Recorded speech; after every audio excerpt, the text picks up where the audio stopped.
네, 여러분 안녕하세요. 오늘 예배 함께 하시는 여러분을 너무나 환영하고 축복합니다. 우리 오늘도 함께 예배로 나가기를 원합니다. 가능하신 분들은 함께 자리에서 일어나 우리 찬양함으로 주님을 맞이하며 함께 나가기를 원하는데요. 오늘 이곳에 주님이 우리를 부르셨습니다. 나의 발걸음으로 왔지만 주님이 나를 만나고 싶어 하시는 그 마음으로, 또한 나와 함께하고 싶어 하시는 그 마음으로 우리를 부르신 줄 믿습니다. 우리는 그 부르심에 주님께 감사함으로, 또한 주님을 환영함으로, 주님을 사랑하는 그 마음으로 주님을 맞이하며 이 예배로 나가기를 원합니다. 우리 주님께 나의 마음과 나의 삶을 올려드리며 예배를 주님께 올려드리며 함께 나가도록 하겠습니다.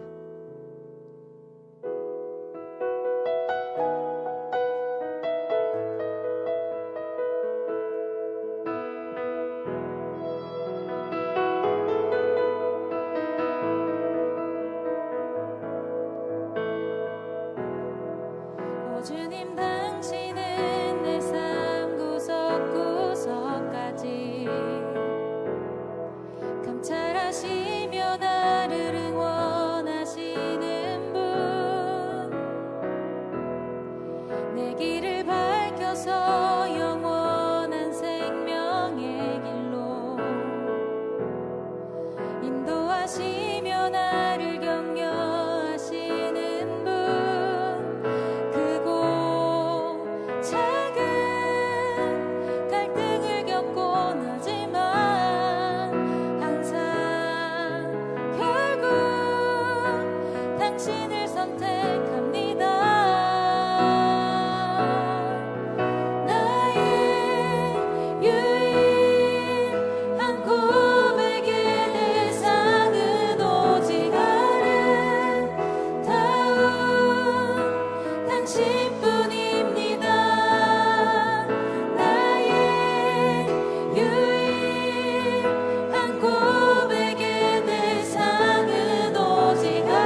다스리시는 주님께 나의 예배를 올려드립니다. 아멘.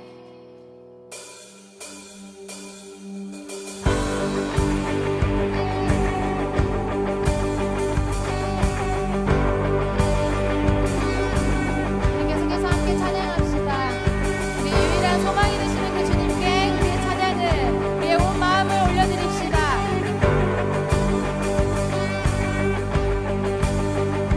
주님을 맞이하며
기도합시다. 주님, 주님께서 부르신 자리에 내가 서기를 소망합니다. 주님을 따라가기를 원합니다. 주님, 우리가 버려야 할 것들이 많이 있지만 그것을 아까워하지 않고 오직 주님을 따르는 그 길의 기쁨과 또한 주님을 소망하는 그 마음으로 따르기를 원합니다. 우리 주님께 우리의 마음을 올려드리며 함께 기도하며 나가겠습니다. 기도합시다.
사랑과 은혜가 많으신 하나님 아버지, 오늘 우리를 예배의 자리로 부르시고 주님 앞에 함께 모여 예배드릴 수 있는 은혜를 허락해 주심에 감사드립니다. 우리에게 완전한 피난처이자 도움 되시는 하나님, 세상 속 고난과 죽음의 두려움에서 우리를 진정 자유하게 하시는 존재는 오직 하나님이시니 주님의 존재 자체가 우리에게 큰 위로와 은혜임을 고백합니다. 또 주님을 이미 알게 된 것이 얼마나 귀하고 놀라운 일인지를 알기에 그 크신 사랑에 기뻐하며 깊은 감사를 드립니다. 그럼 우리가 바쁜 일상을 핑계로 하나님과 함께하는 시간을 가볍게 여기지는 않았는지 우리의 모습을 돌아봅니다. 예수님의 사랑을 먼저 입은 자들로서 더욱더 주님을 닮아가기 힘쓰는 그리스도인의 삶을 살아가기를 기도합니다.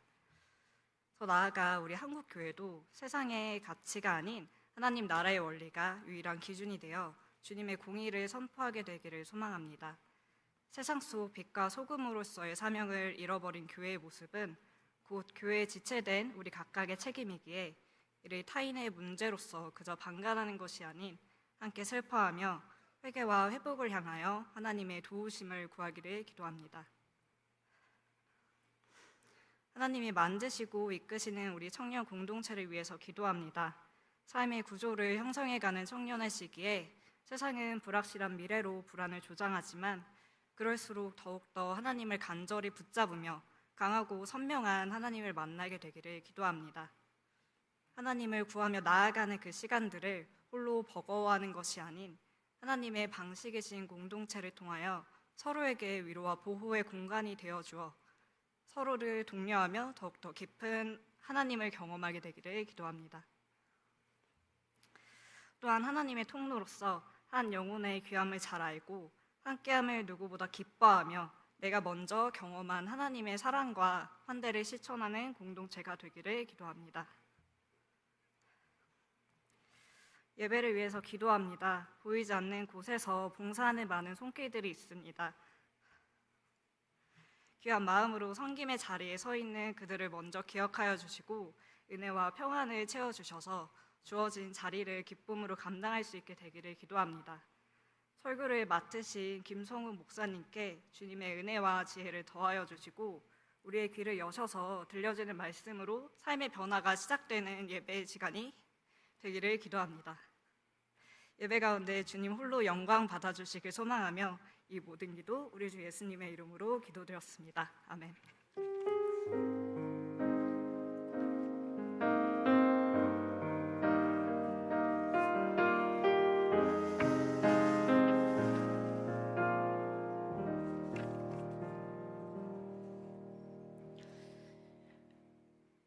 오늘 우리에게 주시는 하나님의 말씀은 마태복음 4장 12절에서 23절까지의 말씀입니다. 이제 제가 하나님의 말씀을 봉독하겠습니다. 예수께서 요한이 잡혔음을 들으시고 갈릴리로 물러가셨다가 나사렛을 떠나 스불론과 납달리 지경 해변에 있는 가버나움에 가서 사시니 이는 선지자 이사야를 통하여 하신 말씀을 이루려 하심이라. 일러스되 스불론 땅과 납달리 땅과 요단강 저편 해변길과 이방의 갈릴리여, 흑암에 앉은 백성이 큰 빛을 보았고 사망의 땅과 그늘에 앉은 자들에게 빛이 비쳤도다 하였느니라. 이때부터 예수께서 비로소 전파하여 이르시되 회개하라, 천국이 가까이 왔느니라 하시더라. 갈릴리 해변에 다니시다가 두 형제 곧 베드로라 하는 시몬과 그의 형제 안드레가 바다에 그물 던지는 것을 보시니 그들은 어부라.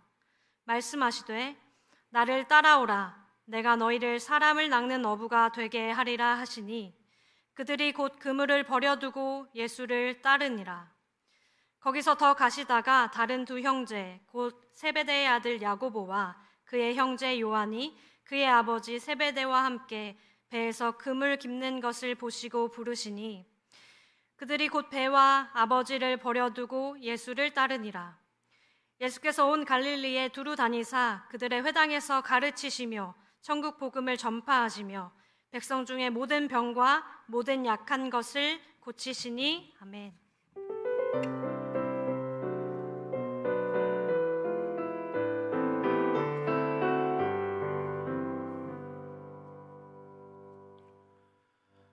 요즘 현대인들이 가장 외로워하는 순간이 언제인 줄 아십니까?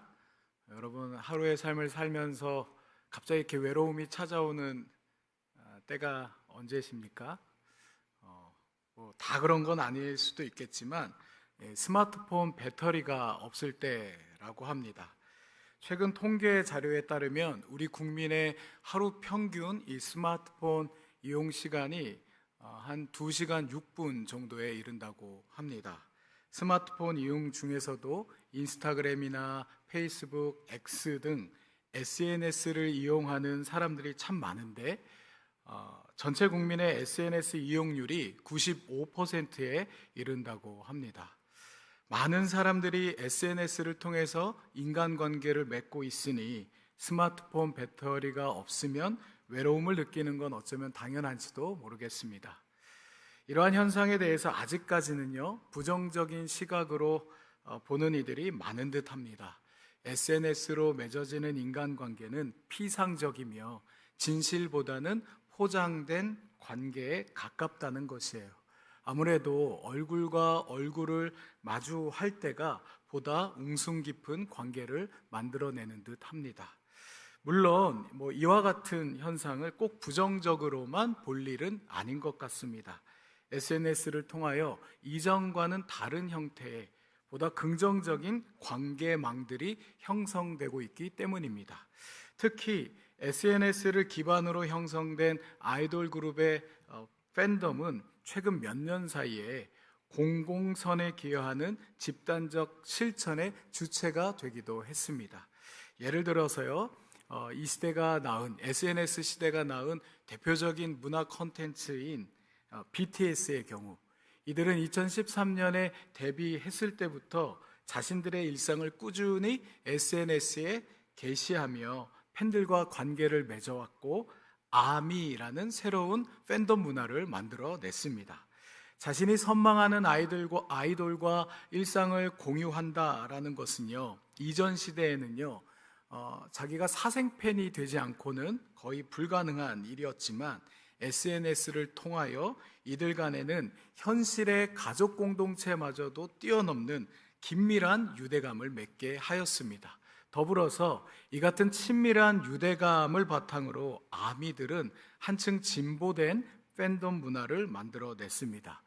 SNS를 통해서 전 세계의 아미들에게 전해지는 BTS 멤버들의 말에 따라서 이 세상에서 착한 일들을 해나가기 시작한 것이죠. 예를 들어 몇 년 전에 호주에 큰 산불이 났을 때도 Pray for Australia라는 해시태그와 함께 전 세계의 아미들이 기부 행렬에 동참하기도 했고요. 이 BTS가 미국 흑인 인권 운동에 기부를 하자 전 세계 아미가 이번에도 매치어 밀리언이라는 해시태그 캠페인을 벌이며 단기간에 $100만 이상을 기부하기도 하였습니다. 물론 뭐 이 같은 선행은 비단 BTS뿐만이 아닙니다. 제가 자꾸 이렇게 BTS 얘기한다고 저를 아미로 생각하는 분들이 계실지도 모르지만 저는 H.O.T, G.O.D, 핑클 세대입니다.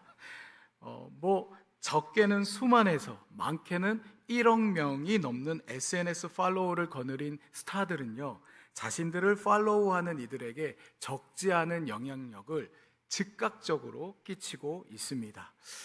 시대가 시대인 만큼요, 문득 이런 상상을 해보았습니다. 만일 예수께서 SNS를 하신다면 어떤 일들이 벌어질까? 일단 전 세계 그리스도인의 수가요, 고든 코넬 신학대학교의 최근 통계에 따르면 약 26억 명에 달한다고 하니 일단 팔로우 수면에서는 단연코 독보적인 1위가 될 것은 분명해 보입니다.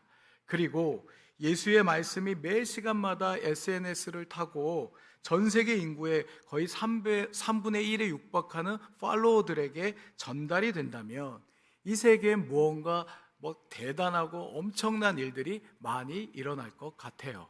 그러나 여러분, 실상은 어떻습니까? 정말 많은 사람들이 예수의 팔로우를 자처하지만 이 세상은 요지부동이에요. 여전히 어둡고 침침하며 이 세상은 냉랭하기만 한 듯 합니다. 성서는요, 예수의 팔로우를 다른 말로 제자라고 부릅니다. 제자는요, 어떤 특별한 영적 엘리트들을 일컫는 말이 아니에요. 그리스도를 따르는 이들, 곧 그리스도인이라 불리는 신앙인들을 뜻하는 말입니다. 그러나 카일 아이들먼 목사님은요, 그의 책 Not a Fan, 팬인가 제자인가 라는 책에서 많은 그리스도인들이 제자, 이 팔로워의 의미를 바로 알고 있지 못하다라고 지적합니다. 아니, 냉정하게 말해서 사실은 제자가 되는 일에 별로 관심이 없다라고 말을 해요. 수많은 사람들이요, 오늘 이 주일에요, 예배당에 모여서 예수를 좋아한다, 사랑한다, 신뢰한다 라고 고백하면서 예배하고 찬양하고 기도를 합니다. 그런데 딱 거기까지입니다. 그저 말로만 예수를 팔로우하고 있다라는 것이에요. 이 예수의 SNS 계정이 있다면 좋아요를 누르고 가끔 그의 말씀을 구독하거나 공유하는 정도에 머무르고 있다라는 것입니다. 허나 오늘 본문은요, 예수의 팔로워, 그의 제자가 된다는 것은 이러한 차원을 넘어서야 한다라는 것을 우리에게 말해주고 있습니다. 오늘 우리가 마주한 본문은요, 세례자 요한이 체포되었다라는 소식으로부터 시작이 됩니다. 오늘 본문 12절을 보시면 예수께서 요한이 잡혔다고 하는 말을 들으시고 갈릴리로 돌아가셨다. 요단 강가에서 회개의 세례를 베풀며 유대 민중의 지지를 한껏 받으며 수많은 팬덤을 거느리고 있던 세례자 요한이었습니다. 그런 그가 체포되었다라는 소식에 적지 않은 이들이요, 충격과 절망에 빠졌을 것이에요. 뉴스로 따지자면 헤드라인에 해당할 만큼의 빅 뉴스였습니다. 그러나 오늘 마태는 체포의 이유나 과정 등의 어떤 다른 설명 없이 그저 요한이 잡혔다라는 말 외에 다른 말들을 아끼고 있습니다. 너무나도 불운한 그러한 소식이라 더 말하기가 싫었던 것일까? 하지만 마태는요, 이 짧은 어구 안에도 이 사건이 가리키는 진실을 숨겨 놓았습니다. 요한이 잡혔다고 할 때 이 잡혔다라는 말은요, 소위 신적 수동태가 사용이 되었는데 쉽게 말해서요, 요한은 사람들에게 잡힌 것이 아니라 하나님께서 넘겨주셨다. 다시 말해 하나님께서 요한이 잡히도록 허락하셨다라는 의미가 됩니다. 나중에 이 말은 예수께서 잡히실 때에도 동일하게 사용이 되는데, 그러니 요한의 체포는 하나님의 뜻 가운데 이루어졌다라는 의미가 되는 것이죠. 표면적으로 볼 때 절망적인 뉴스 같아 보이지만 하나님은 여전히 그 이면에서 당신의 뜻을 이루어가고 계시다라는 것이에요. 우리는 일상과 이 세상의 절망적인 어떤 사건과 사고들 가운데서도 하나님이 여전히 일하신다라는 것을 기억하고 신뢰하는 데서 희망을 발견할 수 있습니다. 물론 지금 왜 나에게 이러한 일이 일어났는지에 대해서 우리는 지금 그 하나님의 뜻을 헤아리기란 참 어려운 것 같아요. 그러나 분명한 것은요, 그 순간 그 사건과 사고 가운데서도 하나님은 여전히 일하고 계시다라는 것, 우리가 그것을 믿는 데서 희망이 출발한다라는 것을 우리는 기억할 수 있기를 바랍니다. 하나님의 뜻은요, 그의 아들 예수를 통하여 이 땅 가운데 계속해서 펼쳐지게 돼요. 이 요한의 체포 이후에 예수께서는 갈릴리로 가게 되십니다. 그리고 자신이 거주하던 나사렛을 떠나 스불론과 납달리 바닷가에 있는 가버나움이라는 도시로 가서 살게 되세요. 그곳에 정착하셨다라기보다는 그곳을 거점으로 하여 인근 지역을 순회하는 그러한 생활을 하게 되십니다. 나중에 마태복음 8장에 가면 예수님께서 당신은 머리 둘 곳이 없다 이런 말씀을 하시는데, 어찌 보면 예수님께서 떠돌이 생활, 나그네와 같은 삶을 사셨다라는 것이에요. 물론 이 또한 하나님의 뜻을 이루기 위함이었습니다. 오늘 본문 14에서 16절을 보시면 이것은 예언자 이사야를 시켜서 하신 말씀을 이루시려는 것이었다. 스불론과 납달리 땅, 요단강 건너편, 바다로 가는 길목, 이방 사람들의 갈릴리, 어둠에 앉아있는 백성이 큰 빛을 보았고 그늘진 죽음의 땅에 앉은 사람들에게 빛이 빛이었다. 예수께서 주로 밟게 될 땅은 어떤 곳들입니까? 스불론과 납달리는요, BC 732년경에 아수르 제국에게 점령당한 이후부터 줄곧 이방인들의 거주 지역이었습니다. 갈릴리 역시도요, 비슷한 시기부터 이방인들의 잦은 침략으로 인하여 이스라엘의 경계 안에 있었으나 실상은 이방의 갈릴리라고 불리었던 곳이에요. 여기서 이방이라는 말은요, 어감이 그리 좋은 말이 아닙니다. 유대인들에게 있어서 이방인은요, 하나님을 잘 알지 못하는 죄인이었으며 그래서 가까이 해서는 안 되는 부정한 사람으로 여겨졌습니다. 그러니 자연스레 이방인들은 차별과 배제, 혐오의 대상들이었고, 따라서 방금 읽었던 16절에서도 말하듯 이방인의 땅은 그늘진 땅, 어둠의 땅, 죽음의 땅이었어요. 허나 이제 그 땅에 큰 빛이 비추게 되었다라는 것입니다. 예수께서 참빛이 되어 그 어둠과 죽음의 땅으로 들어가 고통받는 이들의 곁이 되어 주셨다라는 것입니다. 예수께서는 가는 곳마다 다음과 같이 외치셨습니다. 오늘 본문 17절에 그때부터 예수께서는 회개하여라, 하늘나라가 가까이 왔다 하고 선포하기 시작하셨다. 삶의 현실이 어둡고 침침하여 부정의 언어에 사로잡힐 때야말로 하나님의 복음의 언어가 선포되어야 될 때입니다.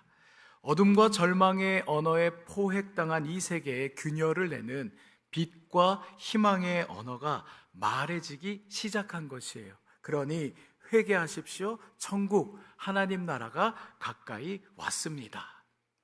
우리는 흔히요, 천국, 하늘나라, 하나님 나라 하면 이 현실 세계 너머에 어떤 천상의 미지의 세계를 떠올리곤 합니다. 저 하늘 어딘가에 하나님 나라가 있으며 그곳을 갈 수 있는 유일한 방법은 예수를 믿고 죽어야 갈 수 있다라는 것이죠. 허나 하나님 나라는요, 본래적으로 하나님의 통치, 하나님의 주권, 하나님의 다스림이라는 의미를 가지고 있습니다. 그러니 하나님 나라는 하나님이 다스리시는 시공간, 그렇기 때문에 현실 세계 너머에 저 미지의 천상으로 죽어 올라가지 않더라도 이 땅 위에 그 하나님의 뜻이 구현된다면 바로 여기가 곧 하나님 나라라고 할 수 있다는 것이에요. 그런데 오늘 예수께서는 그 하나님 나라가 가까이 왔다라고 말씀하십니다. 여기서 이 가까이 왔다라는 것은 두 가지로 해석이 가능한데요, 이미 왔다는 것과 근처에 가까이 왔다라는 그러한 의미가 있습니다. 그러니 하나님 나라는 이미 왔으나 아직 오지 않았다라는 알다가도 모를 말이 된다는 것이에요. 이미와 아직 사이에 놓여 있는 하나님 나라. 저는 이것을요, 이렇게 설명하기를 좋아하는데요. 제 아내가 임신을 이제 했습니다. 지금 했다는 게 아니라 과거에 이제 했었는데요. 제 아내가 임신을 했을 때 제 자녀가 이미 왔어요. 제 아내의 그 태중에 이 아이가 왔습니다.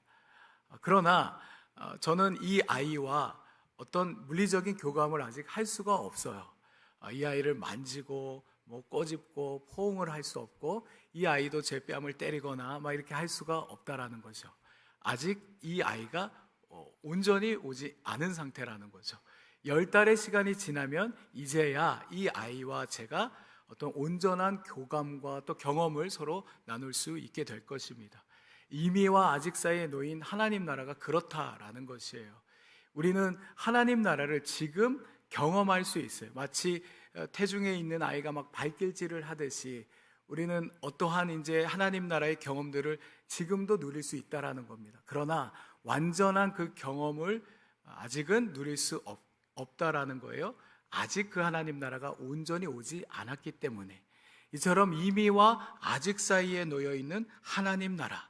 그러나 분명한 것은요, 절망의 언어에 사로잡힌 이 세계 가운데서도 이미 시작된 그 하나님 나라를 경험할 수 있다라는 것이에요.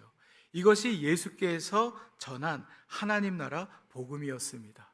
예수께서는 바로 이 하나님 나라 복음을 가는 곳곳마다 전하셨어요. 물론 예수님의 이 말씀을 들은 이들은 되물었을 겁니다. 하나님 나라가 이미 왔다고요? 그러면 증거를 보여주세요. 내가 보기엔 하나님 나라가 어디에 있는지 도통 모르겠습니다. 그러니 그 하나님 나라를 보여주세요. 증거를 대보세요. 그러니 예수께 당면한 과제는 하나님 나라가 현재한다는 증거를 보여주는 것입니다. 그래서 본문 23절과 같이 예수께서 온 갈릴리를 두루 다니시면서 그들의 회당에서 가르치며 하늘나라의 복음을 선포하며 백성 가운데서 모든 질병과 아픔을 고쳐주셨다. 예수께서는 하나님 나라 복음, 곧 하나님 나라가 이미 시작되었다라는 그 복음을 부단히도 가르치고 선포하셨습니다. 더불어 이미 하나님 나라가 현재한다는 것을 증거하기 위하여 치유와 기적 사건을 일으키셨어요.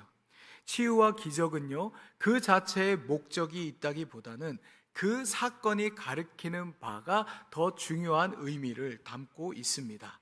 그 치유와 기적은요, 바로 여기에 아픔도 고통도 없는 하나님 나라가 임했다라는 증거가 된다라는 것이죠. 신구약 성서가 그리는 하나님 나라의 모습은 이러합니다. 대표적으로 예언자 이사야를 통해 보여주는 하나님 나라 비전에는요, 늑대와 어린 양이, 사자와 어린아이야, 갓난아기가 또 독사와 함께 어우러져 살아갑니다. 서로를 상하게 하거나 강압하거나 폭력을 행사하거나 뒤통수를 치거나 괴롭히는 일이 없이 나와 너는 친구가 되는 것이에요. 생명과 평화, 정의가 올바르게 구현되는 곳이 하나님 나라인 것입니다.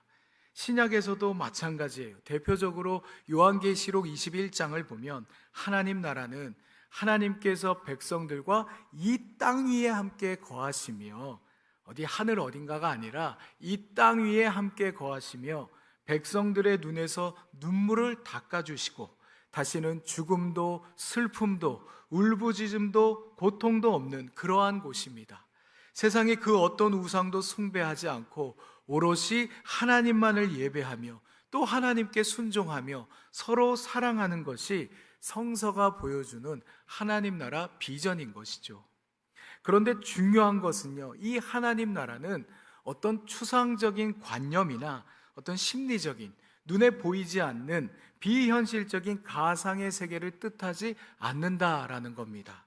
그래서 예수께서는 하나님 나라를 가르치시고 선포하실 뿐 아니라 사람들의 슬픔과 아픔에 참여하시고 그들을 고쳐주셨던 것이에요.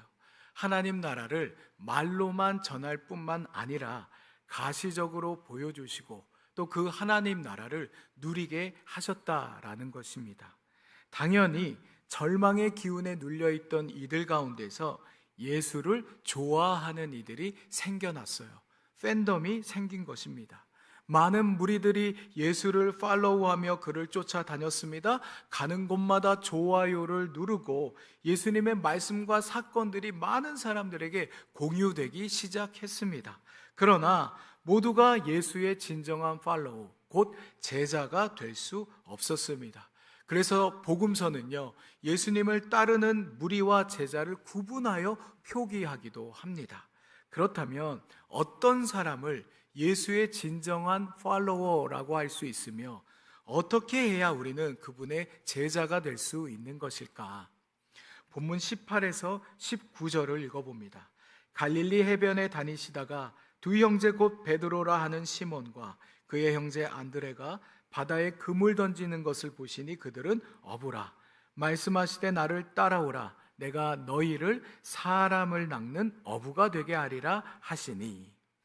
이방의 그 갈릴리 해변에서 만난 어부들, 베드로라 하는 시몬과 그의 형제 안드레가 예수의 팔로우 요청을 받습니다.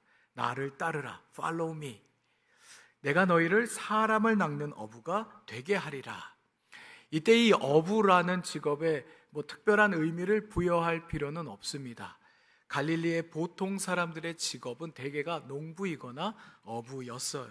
그러니 예수의 제자는요, 아무나 누구나 될 수 있는 것이에요. 예수님의 제자가 될 수 있는 요건은 다른 게 필요가 없습니다. 그냥 아무나 누구나 예수의 제자가 될 수 있다라는 것이에요. 그런데 역설적이게도요, 아무나 또 누구나 제자가 다 될 수 있는 것도 아닙니다. 농부이든 어부이든 그가 가난하든 부하든 노예이든 주인이든 예수의 제자는요, 결국 사람을 낚는 어부가 되어야 합니다. 이때 이 사람을 낚는다라는 이 말이 어감이 별로 좋지 않잖아요. 우리가 낚였다 이런 표현이 사실 기분이 좋은 그러한 표현은 아닙니다.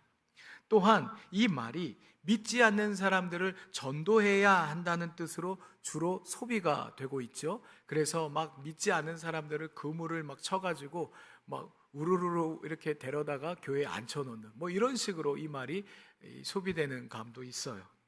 그런데 사실 이 말은요, 사람을 낚는 어부라는 이 말은 아까 우리 자막에도 표기를 해놨지만 사람들의 어부, 사람들을 위한 어부로 번역이 가능해요. 많은 영어 번역본들은 그렇게 번역을 해놨습니다. 우리 한글 성서도 그런 식으로 번역을 했으면 더 좋았을 법했지만 뭔가 이 어부라는 표현을 좀 더 강조하고자 사람을 낚는이라고 했던 모양이에요. 어찌 되었든 분명한 것은요, 어부이긴 어부인데 이전과는 다른 삶의 방식이 그에게 요구되고 있다라는 것이에요. 사람들을 위한 어부. 그러니까 이전에는 자기 내지는 기껏해야 내 가족들을 위한 어부였는데 이제는 보다 많은 사람들을 위한 어부로서의 삶이 그에게 요구되고 있다라는 것입니다. 자기 몰입적인, 자기 매몰된 그러한 삶에서 타자를 지향하는 삶으로 변화가 요청되고 있는 것이죠. 예수의 팔로우는요, 단순히 팬으로서 예수님 좋아요라고 고백하고 찬양하며 그의 말씀을 구독하고 공유하는 정도가 아니라는 겁니다. 나를 따르라, follow me. 예수를 따른다라는 것은 예수의 길을 뒤따르라, 곧 예수의 삶을 본받으라, 좀 더 적극적인 의미에서 예수를 모방하라, 그러한 뜻이에요. 그러니 이전과는 전혀 다른, 어찌 보면 나에게 있어서 꽤나 낯설 수도 있는 그러한 삶의 방식이 요구되는 것이죠. 그렇다면 우리가 모방해야 할, 우리가 따라야 할 그 예수께서는 어떤 삶을 사셨습니까? 여러분, 예수님 어떤 삶을 사셨어요?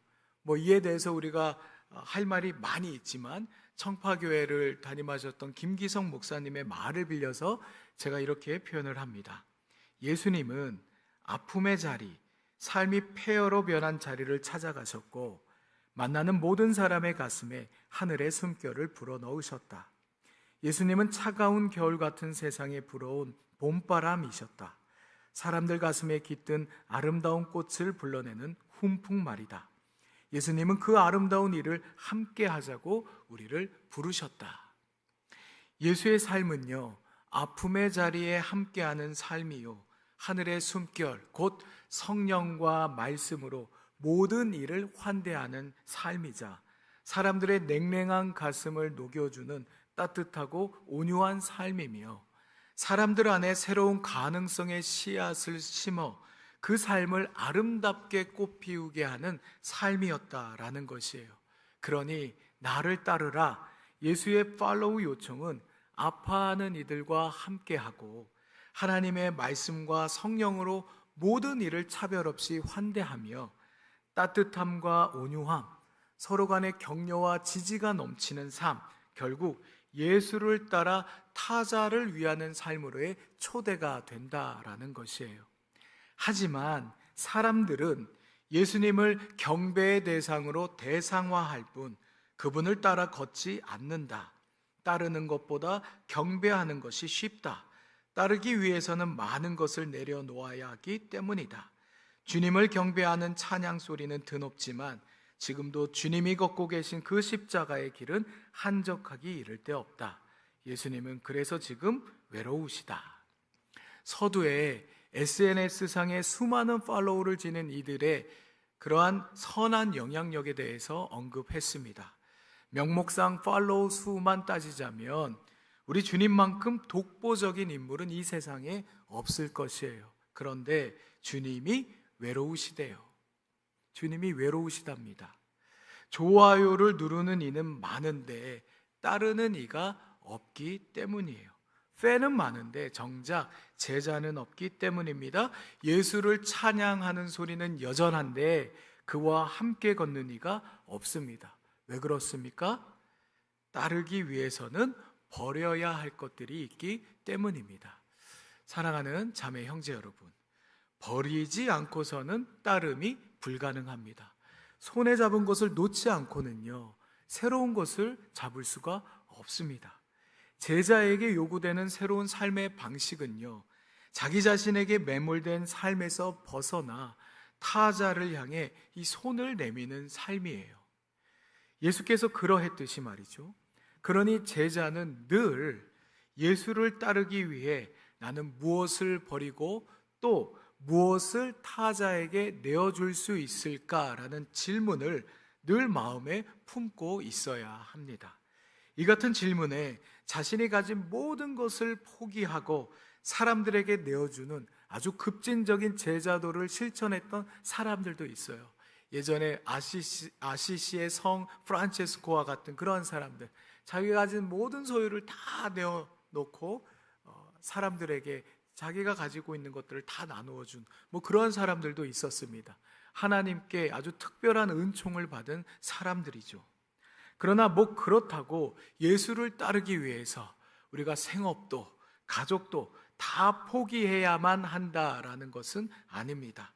이 질문을요, 대단한 결단을 요하는 것으로만 생각해서는 우리는요, 평생 주저하다가 그냥 끝날 거예요. 다 포기해야 될 것 같아. 그런 생각만 하다가는 우리는 그냥 아무것도 못하고 끝난다라는 것이죠. 그러나 우리의 평범한 일상 속에서 이 질문을 던지기 시작하면 이야기는 달라질 수가 있습니다. 오늘 내가 마주할 그 사람을 위해 나는 무엇을 버리고 또 무엇을 내어줄 수 있을까? 직장에서, 학교에서, 가정에서, 교회에서, 우리의 구체적인 삶의 현장에서 이 물음을 되풀이하며 성실하게 답을 달아가다 보면 어느새 예수와 함께 걷고 있는 나 자신을 발견하게 될 것이에요. 예수를 좋아하는 데서 그치지 아니하고 예수를 따라 그 길을 함께 걷는 저와 여러분이 될 수 있었으면 좋겠습니다. 오늘 내가 마주할 그 일을 위해 나는 무엇을 버리고 또 무엇을 그에게 내어줄 수 있을까? 그래서 우리 주님이 가시는 그 길에 우리 주님이 너무 외로워하시지 않았으면 좋겠습니다. 오늘 그 예수님의 팔로우 요청에 믿음으로 응답하는 저와 여러분이 되시기를 바랍니다. 이 시간 우리 주신 말씀 기억하며 잠시 함께 기도하였으면 좋겠습니다. 예수님을 좋아함을 넘어서 예수님을 따르는 우리가 될 수 있었으면 좋겠습니다. 그러나 따름에는 때때로 버림과 포기, 인내가 요구되기도 합니다. 움켜진 손을 타자를 향해 펼칠 수 있는 용기와 지혜도 필요합니다. 우리의 삶이 너무 팍팍하고 불안하기에 우리의 이 움켜진 손을 편다는 것이 참으로 우리에겐 쉽지 않은 도전이 되기도 합니다.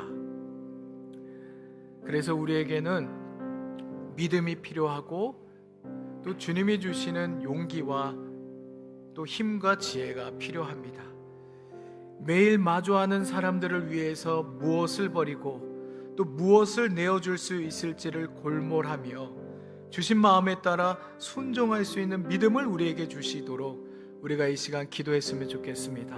더불어서 오늘 나는 또 이 한 주간 나는 내가 마주할 이들을 위해 무엇을 포기하고 또 무엇을 줄 수 있을지를 고민하는 이 시간 되었으면 좋겠습니다. 우리 말씀을 기억하며 잠시 함께 기도하며 나아갑니다.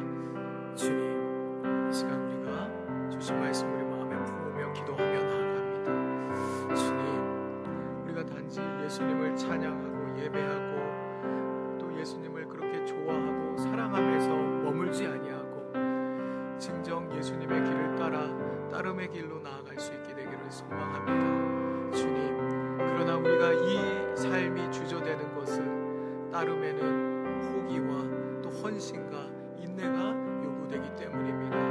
우리의 삶이 너무나도 팍팍하기에 불안하기에 우리는 움켜진 손을 펼치는 것이 두렵습니다. 그렇기에 주님, 우리에게 용기가 필요하고 또 믿음이 필요합니다. 이 시간 우리 각자에게 주님 주시는 용기와 또 믿음이 허락되어지기를 소망합니다. 그래서 주님, 주신 말씀에서와 같이 우리가 정녕 주님을 뒤따를 수 있게 되기를 소망합니다. 주님, 오늘 내가 마주할 그 일을 위하여 나는 무엇을 버리며 또 무엇을 포기하며 또 무엇을 감내해야 하며 또 나는 무엇을 줄 수 있을지 주님께 여쭙습니다. 주님, 이 한 주간 마주하는 그 모든 이들을 향하여서 내가 이 질문을 아버지 정직하게 해나갈 수 있도록 인도하여 주시고 이 물음을 그렇게 되풀이함을 통하여서 또 그때마다 주님 주시는 마음의 순종함을 통하여서 어느덧 내 곁에 걷고 계시는 그 주님을 발견하며 그렇게 주님과 함께 걸을 수 있도록 인도하여 주십시오.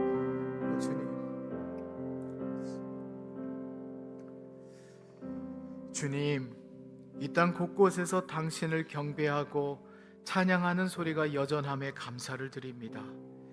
당신을 좋아하고 사랑한다는 고백들이 더욱 끊이지 않기를 원합니다. 하지만 주님, 예배당 안과 밖에서 우리가 마주한 삶의 괴리 또한 여전합니다. 세상의 온도는 냉랭하기 그지없고 우리 일상의 시간들도 어둡고 침침하기만 합니다. 그래서 주님께서 따뜻한 훈풍을 몰고 이 땅에 오셨음을 우리는 기억합니다. 주님께서 어둠을 비추는 참 빛이 되어주셨음 또한 우리는 기억합니다. 그리고 이제 우리더러 당신을 따라 함께 세상을 환하고 따뜻하게 만들어가자 내밀어 주신 그 손을 우리는 바라봅니다.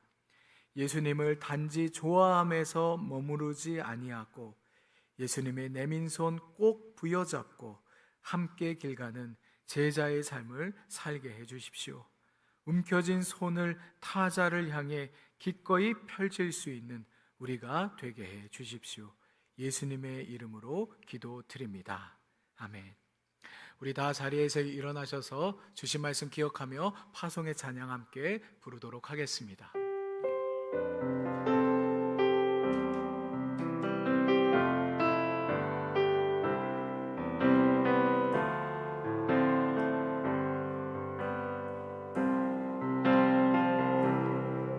주님 말씀하시며 내가 나아가리다. 주님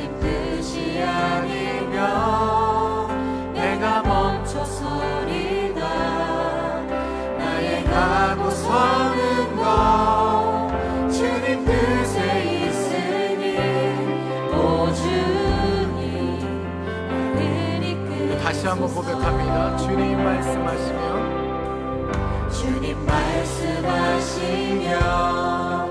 내가 나가리다. 주님 뜻이 아니면 내가 멈춰서리다. 나의 가고 서는 것 주님 뜻에 있으니 오 주님 나를 이끄소서. 뜻하신 그곳에 나 있기 원합니다.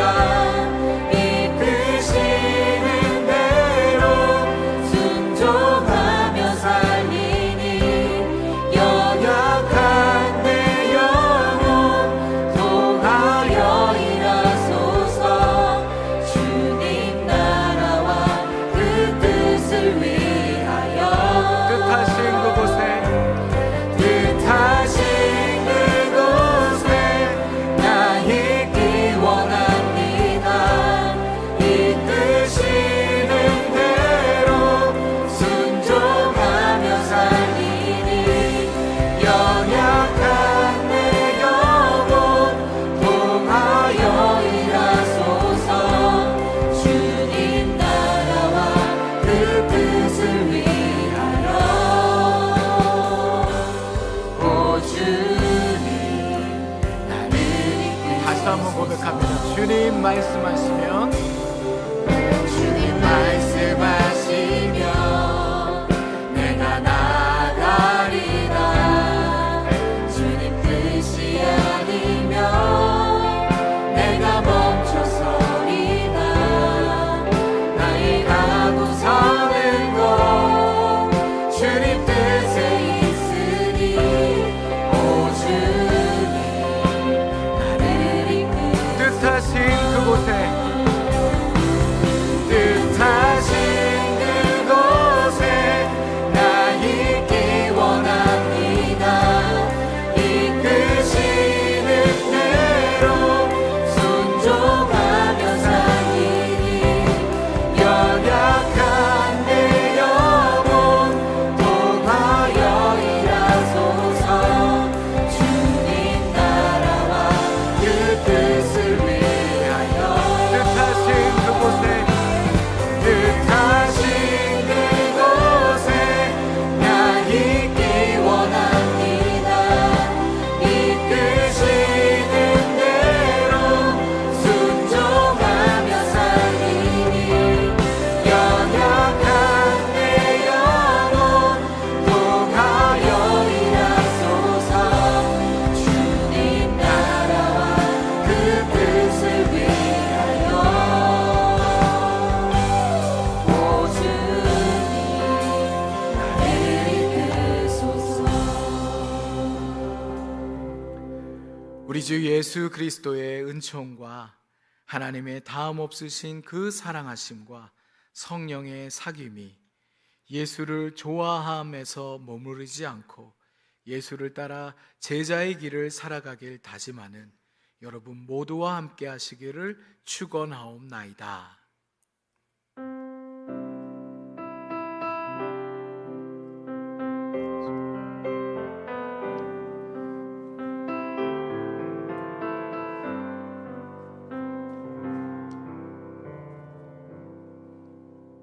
네, 자리에 앉으시겠습니다. 혹시 우리 공동체 예배를 처음 찾으시거나 문의가 있는 분들은요, 예배 후 뒤편에서 새가족부 팻말을 들고 있는 스텝의 안내를 받으시기 바랍니다. 그리고 계속해서 광고 우리 듣기 전에 먼저 교회에서 헌금과 관련된 영상을 제작을 했는데요, 잠시 영상 먼저 보시겠습니다. 성도 여러분, 안녕하십니까? 2027년부터 우리 교회의 기부금 영수증 발급 방식이 국세청 정책에 따라 크게 달라집니다. 지금까지는 교회에서 직접 영수증을 떼어드렸지만 이제는 국세청 홈택스를 통해 100% 전자발급으로 전환됩니다. 무엇이 바뀌고 무엇을 준비해야 할까요? 전자기부금 영수증 제도가 시행되면 성도님들께서 회사에 종이 영수증을 따로 제출하실 필요가 없습니다. 연말정산 간소화 서비스의 기부 내역이 자동으로 반영되기 때문이죠. 따라서 2026년 헌금 내역부터는 기존처럼 교회 홈페이지나 사무실을 통한 종이, 영수증 발급은 불가능하다는 점 꼭 기억해 주세요. 이를 위해 헌금하실 때 꼭 지켜주셔야 할 사항이 있습니다. 첫째, 이름과 생년월일 기재입니다. 온라인 계좌이체나 헌금 봉투에 성함과 생년월일을 반드시 적어주셔야 합니다. 이 정보가 없으면 국세청에 등록할 수가 없어 공제 혜택을 받으실 수 없습니다. 둘째, 헌금은 반드시 본인 명의로만 발급됩니다. 만약 봉투 하나에 온 가족 이름을 다 적으시면 어떻게 될까요? 시스템상 가장 앞에 적힌 분의 이름으로만 전액 발급됩니다. 자녀나 부모님 등 부양가족의 공제가 필요하시다면 번거로우시더라도 각자의 명의로 따로 헌금하고 신청해 주셔야 합니다. 셋째, 교적 정보를 확인해 주세요. 주민등록상 이름과 교회에 등록된 이름이 다르다면 꼭 수정을 요청해 주셔야 합니다. 미등록 교인분들도 생년월일과 휴대폰 번호를 꼭 남겨주세요. 원활한 발급을 위해 다가오는 12월 개인정보 이용 동의서를 받을 예정이니 성도님들의 적극적인 협조 부탁드립니다. 더 궁금하신 점은 언제든 교회 사무실로 문의해 주시기 바랍니다. 투명하고 편리해지는 2026년 주님의 은혜가 가정에 가득하시기를 기도합니다. 감사합니다. 네, 요지는 이것입니다. 헌금을 하실 때 생년월일을 꼭 같이 기재해 주시면 되겠습니다. 1월 청년부 일정 안내드립니다. 이번 주 토요일에도요, 토요 연합 리더 모임이 있을 예정입니다. 그리고 우리 주중에 이제 애수국 아웃리치가 시작이 되는데요. 우리 박정화 목사님 포함해서 12명의 우리 청년부 지체들이 함께하는 이 아웃리치 일정을 위해서 여러분 함께 기도해 주시기를 바랍니다. 우리 주보에 기도 제목들도 있고요. 또 별도의 기도 카드도 나눠 드렸으니까요. 기도의 자리 있을 때마다 함께 두 손 모아 주시면 고맙겠습니다. 다음 주일에 공동의회가 예배 직후에 이곳에서 있을 예정입니다. 미래장학기금 계속 광고되고 있습니다. 신청하실 분들은 홈페이지 참고해서 신청해 주시기를 바랍니다. 오늘 등조자가 두 분이 계십니다. 이청년부의 최하은 자매와 삼청년부의 이요한 형제인데요. 올해부터 우리 청년 공동체가 매월 네 번째 주일을요, 환대주일이라고 해가지고 우리 새가족 분들을 조금 이전보다 더 격하게 또 더 따뜻하게 풍성하게 좀 환대를 해드리고자 합니다. 오늘 첫 시간이기 때문에 제가 조금 설명을 드릴 거예요. 이따가 우리 이제 새가족분들을 환영하는 축복송이 시작이 되면요, 여러분들이 다 이 앞줄로 좀 이동을 해주시면 좋을 것 같아요. 이 앞줄에 지금 새가족 두 분이 앉아 계시는데요.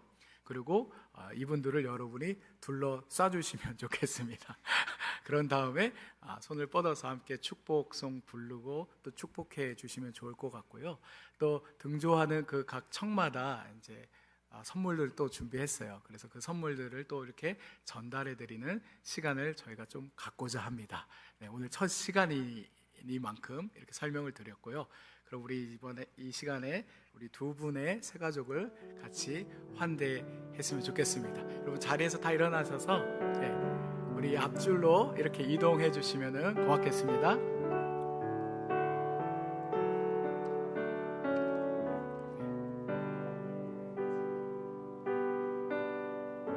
함께 우리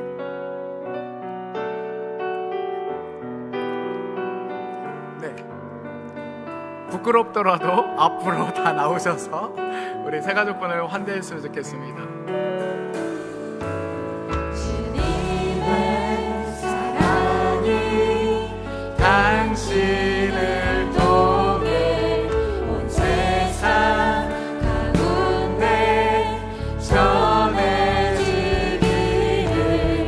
주님은 나무 당신은 가지니 사랑의 열매 맺길 축복해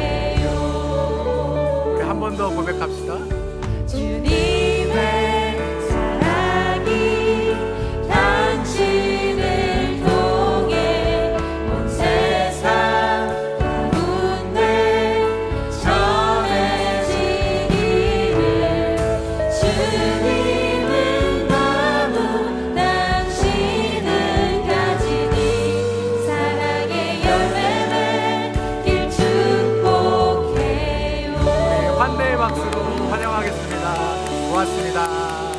네, 자리로 되돌아가 주시고요.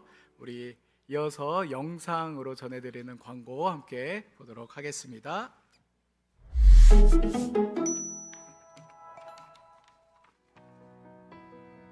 Been there, done that, success and fame.